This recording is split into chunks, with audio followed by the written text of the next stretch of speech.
Ouch. Yun po, the testimony and Thanksgiving. Umpisahan ko po sa bago ako maging worker. Sabi ko nga dito, anong pangarap ko nung ako ay nasa secular pa, gusto ko talaga yumaman. Kahit anong paraan. Kaya nga, alam nyo na, nakikipaglaro, pero hindi tayo bumibigay. Sa murang halaga, ari na yan. Pero lang.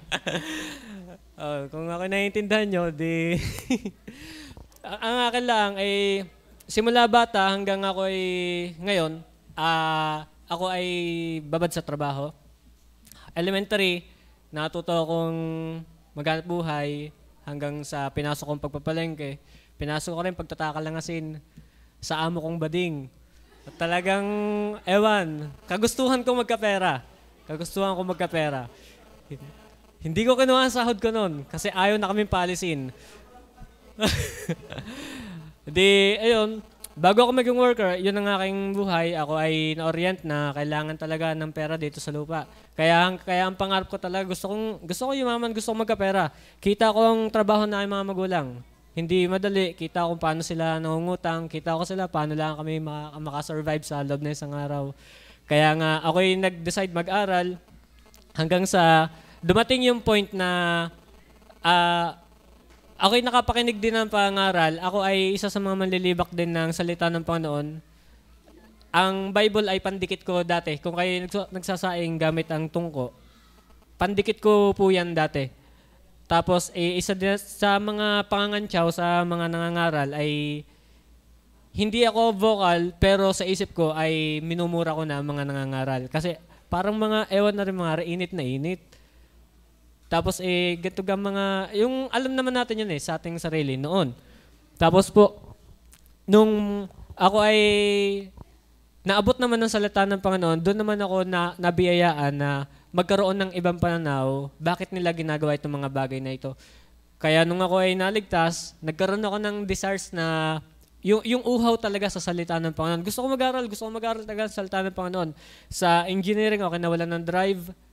Akala na mga magulang ako ay mag-enroll, pero sa Bible school ako nag-enroll. Kaya abot-abot ang aking naranasan sa aking mga magulang noon. Ang laki ng tuition namin. 40K kung di ako nagkakamali. Pero hindi ko kinuha.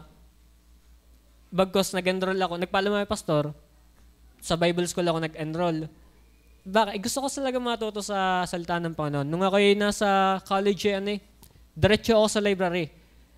Wala pa akong cellphone noon. Ang dala ko ay dictionary, tsaka English at Tagalog na Bible. Pag hindi ko nauunawaan sa English, sa Tagalog ko binabasa. Pag hindi ko nauunawaan sa Tagalog, English. Ngayon, pag ang word ay very unfamiliar, binubuksan ko ang aking dictionary. Kaya nga, ang base sa akin nauunawaan, doon ko nakita kung gaano kaganda ang aking Panginoong Diyos. Kaya ako nag-decide pumasok sa Bible School kasi nauunawaan ko sa salita ng Panginoon. Meron akong pagkauhaw sa salita ng Panginoon dahil sa, ewan ko lang. Ayun yung bigay ng Diyos sa aking buhay nung ako ay naligtas na. Ngayon nung ako ay nag-backslide, time ng pandemic, doon naman ako dinala ng Panginoon sa reality ng buhay. Nakakita kami doon na kagustuhan ko nga yumaman, kagustuhan ko magkaroon ng pera.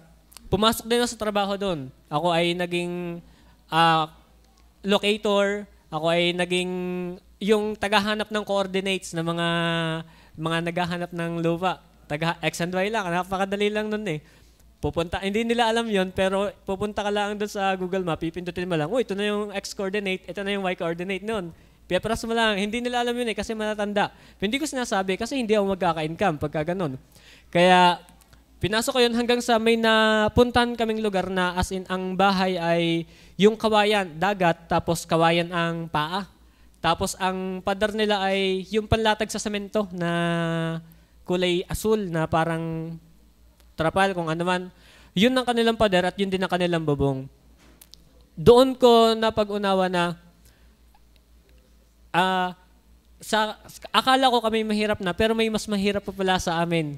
Kaya nakita ko din, doon nag-flashback lahat kasi nasa backsliding, doon nag-flashback yung pagiging ligtas ko, yung pagiging Kristiyano. yung purpose ko doon na ignite uli kung paano nung ako high school na realize ko ang purpose nung ako na may nasa backsliding doon mas pinalinaw ng Panginoon yung aking purpose bakit ako naging Kristiyano. Bakit ano bubuhay? Dahil gusto ng Diyos na ako'y maging Christian. Bakit naman ako naging Christian? Doon naman nangusap ang Panginoon Diyos sa akin. Kaya nung ako'y nag-decide, ayaw akong pauwiin na mga magulang sa Tacloban. Bahala na, basta ako'y nakakita ng tiyempo, may van, nagpaalam ako, ako'y uuwi na kahit ayaw nyo. Pinayagan ako. Tapos punta ako dito, ang aking buhok ay mahaba, ang aking balbas ay napupuyod ko. Tapos ang aking pisngi ay payat na ito pero mas lubog pa ito. Pag ako'y naglalakad sa tulay, mga nakakasalubong ko na baling.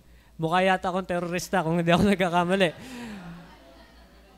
Ewan ko, basta ganon. Ako ay nasa ganong pagbubulay noon hanggang sa umuwi ako dito. Wala akong pakialam sa nasa unahan ko, sa likod. Ang gusto ko lang ako ay bumalik. Kaya prayer meeting, ako ay bumalik. Nag-decide ako sa Panginoon, Lord, sayang nga ang buhay, ako ay gamitin mo. Kaya doon sa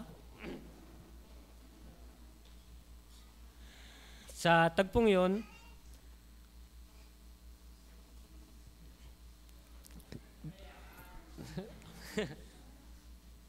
doon ko nakita na kung inyo nung papansin kasi nga kami galing din sa hirap, tapos makikita mo yung iba, pagpagang kinakain, as in wala talaga makain. Kailangan mong gumastos Hindi na yan para ipasikat, hindi yan para ipapansinin. Kasi yun ay nauunawaan mo sa Bible na likas dapat sa Kristiyano ang tumulong. Likas dapat sa Kristiyano ang gumawa ng mga ganitong bagay. Kaya nga, habang ako'y nasa ganito pong bagay, doon ko mas nauunawa at mas lumilinaw sa akin bakit ako nandito bilang isang manggagawa.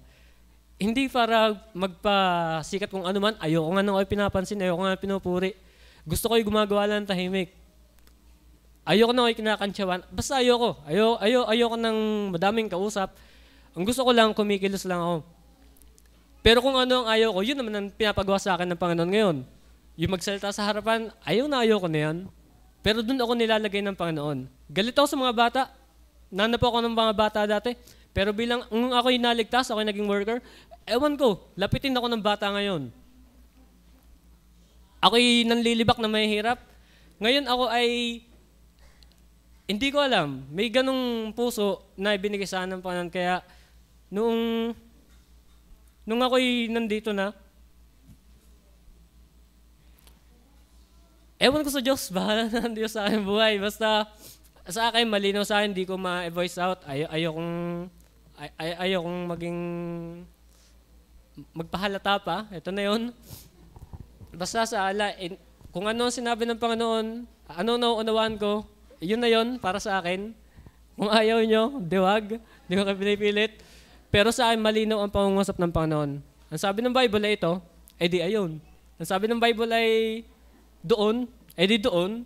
Kung ang sabi ng Bible ay ganito, di gawin natin. Nauunawaan ko po ang salita ng Panginoon. Kaya bakit ako sa pagiging worker, hindi madali. Kung ano ang ayoko, dito ko nararanasan. Ayoko napapahiya, dito minsan ako napapahiya. Ayoko pinupuri, minsan dito nakakatikim din naman. Madaming pagkain na ayoko, dito ko rin naranasan. Mga fellowship, ayoko na yan. Church camp, ayoko sumama. 2 beses pa nga lang nakasama sa mga camp. Ayoko sa madaming tao. Gusto ko yung kikita ako. Kaya nga, ang direction ng aking buhay, ayon sa salita ng Panginoon, ay malinaw para sa akin. Kaya kung ako ay kinakausap ng Panginoon sa mga bagay bilang isang manggagawa, yun ang aking gagawin. Kaya salamat po sa Panginoon. Yung aking kodigo ay nawala. Pasensya na po.